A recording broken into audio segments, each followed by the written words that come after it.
এমনি এমনি আপনার বাংলাদেশ মুক্ত হয়ে গেল। কয়টা ছেলে নামলো, কয়টা। এতই যদি শক্তি, এতই যদি ক্ষমতা, ইলেকশনের বিরোধিতা করেন কেন? বিরোধিতা করেন কেন? পার্টি চালাবেন, ঘোষণা করবেন, সরকার সমর্থন নেবে, তারপরে বুঝে দেখবেন ইলেকশন করবেন কিনা। না, বিএনপিকে চিনেন না এখানে, আপনাদের শেয়ার করেন। আমার মনে হলো যে পঞ্চগড় হচ্ছে ধানের শেষের।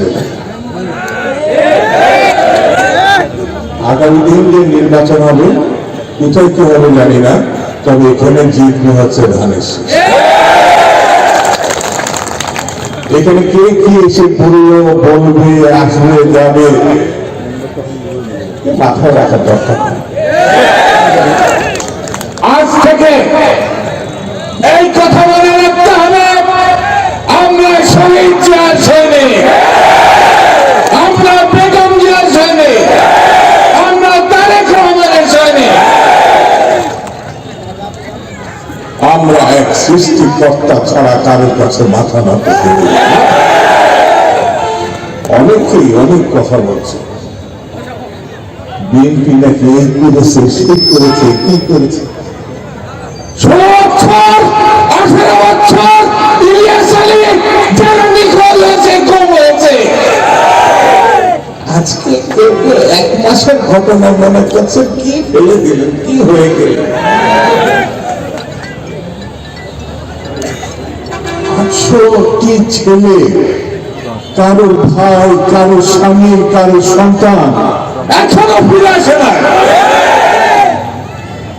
বিএনপি নিয়ে কথা বলে, দেশের জন্য যদি কেউ জীবন নিয়ে থাকে, শহীদ জিয়া রহমান চার মধ্যে সর্বশ্রেষ্ঠ এবং সর্বাধিক।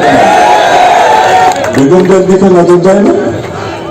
6টি বছর বিনা চিকিৎসায় মৃত্যুর কাছে গেছে, কিন্তু আপোষের নেত্রী আপোষ করে না।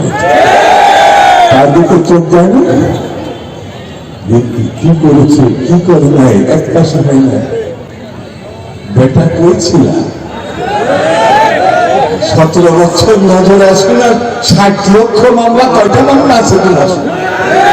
60 লক্ষ মামলার আসামি বিএনপি। ঘরে ঘুমাতে পারে না, বনের বাদরে, জমি রানে। এই পঞ্চগড়ের ছেলেটাই বাঁচার জন্য এত টাকা রিক্সা চালিয়েছে, ছাত্র ছিল। ঢাকা শহরে সে বাঁচার জন্য করে নাকি? সে বিএনপি, সে ছাত্র দলে, সে যুব দলে, কৃষক দলে, শ্রমিক দলে। আমার বোনটা একা একা তার সন্তান থেকে রেখে গেছে, স্বামীর দেখা দেয় না, কিন্তু সে আপোষ করে নাই। সে তার সন্তানকে রেখে গেছে, কিন্তু স্বামীকে কখনো সে বকে নাই। মা তার সন্তানকে বকে নাই।